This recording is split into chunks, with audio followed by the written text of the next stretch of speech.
Good day, I'm Stephen McHugh, and this is your JIS News for Wednesday, May 11.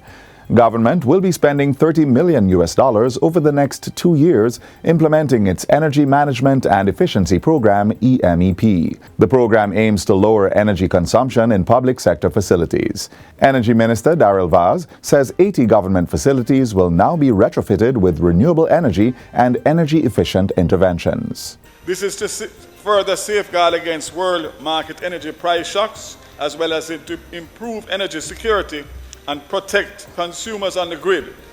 In light of the recent mandate given to the ministry by the Prime Minister for the energy sector, the recently concluded Integrated Energy Plan will be subject to another urgent review. Minister Vaz was making his contribution to the sectoral debate in Parliament on Tuesday. The EMEP program is a collaborative effort involving the Jamaican and Japanese government, the Inter-American Development Bank, and the European Union Caribbean Investment Facility.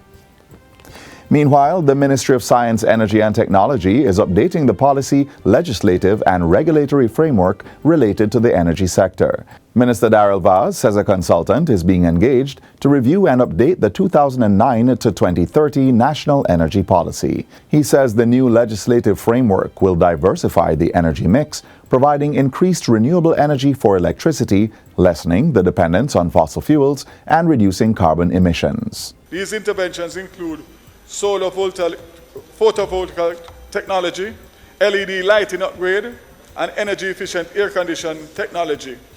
The structural and electrical integrity assessment of 12 hospitals, 10 schools, and other public office buildings have been completed to support this effort.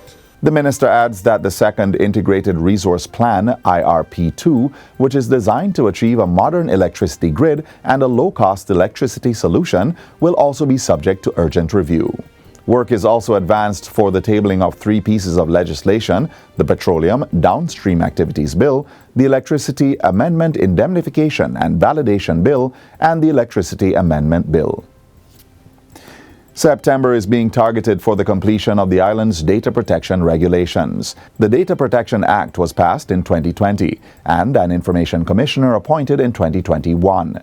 Technology Minister Darrell Vaz says a consultant was engaged to map all the provisions of the Act, which will require subsidiary legislation. The consultant also assisted in the preparation of drafting instructions to operationalize the data protection regulations. The preliminary drafting instructions have since been received from the consultant, are now being reviewed by the Ministry and the Information Commissioner with a view of finalizing those instructions by September 2022.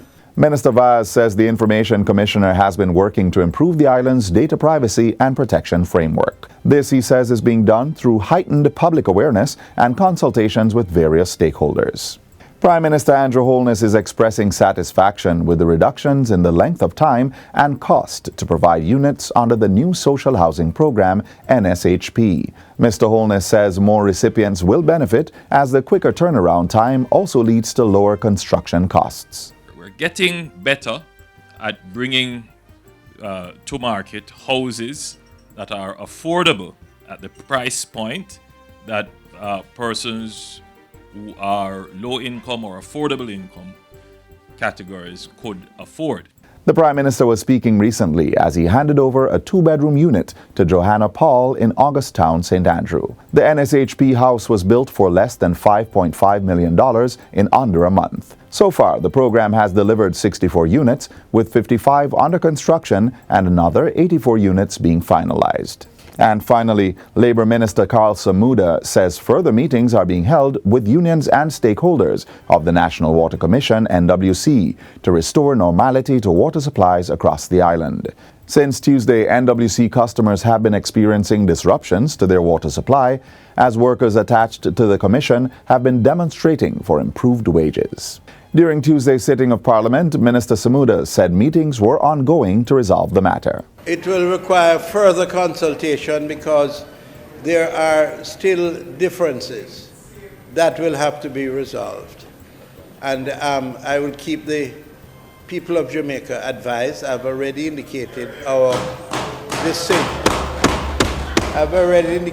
decision to meet, and I give an undertaking to keep the people apprised of the progress or the challenges that are being faced at this time.